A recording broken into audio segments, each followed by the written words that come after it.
Let's talk more about the economy here. Brandon Daniels joins us. He's the head of a company called Exiger, which is really involved in supply chains, making it easier for their clients to navigate through supply chains using all kinds of things, including artificial intelligence. But we bring Brandon in because there's two stories we've been talking about now throughout the week that are directly involved in the supply chain. One is obviously the attacks in the Red Sea, right? We talked a lot about that.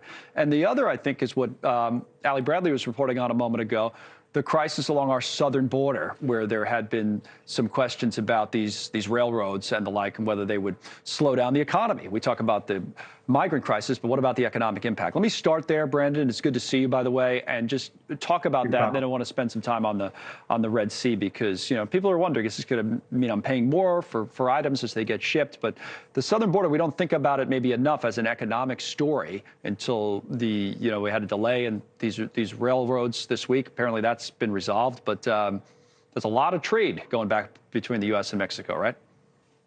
There absolutely is. And a part of what has happened over the last few years, as we've tried to bring our supply chains back to North America, and in particular to the US, Canada, Mexico, is we've increased substantially the amount of trade that we have with Mexico. It's gone from about 200 billion to over 800 billion, Connell. And a lot of it actually comes by rail. About 150 billion of that comes by rail. And when you think about shutting down the southern border, that's going to impact those rail shipments. There was a shutdown just a couple of months ago through Eagle Pass in El Paso.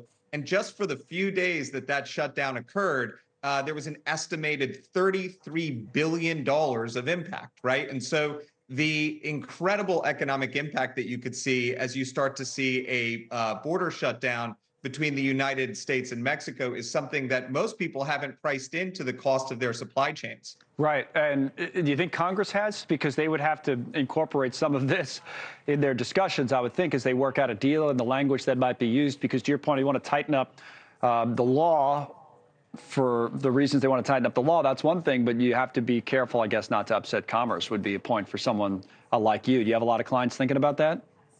We do. It's a double-edged sword. So, automotive manufacturers, electronics manufacturers, they have reshored or sort of reformed their supply chains to bring more resilience to them. And so diversified out of, areas in Asia, namely China, right? And that commerce has flowed to Mexico.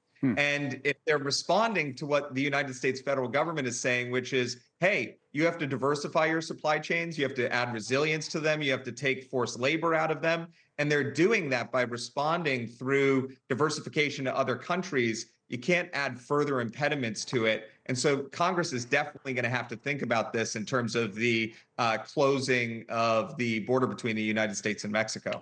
Thanks so much for watching. Just go to joinnn.com to find NewsNation on your television provider. And don't forget to click the red subscribe button below to get more of NewsNation's fact-driven, unbiased coverage.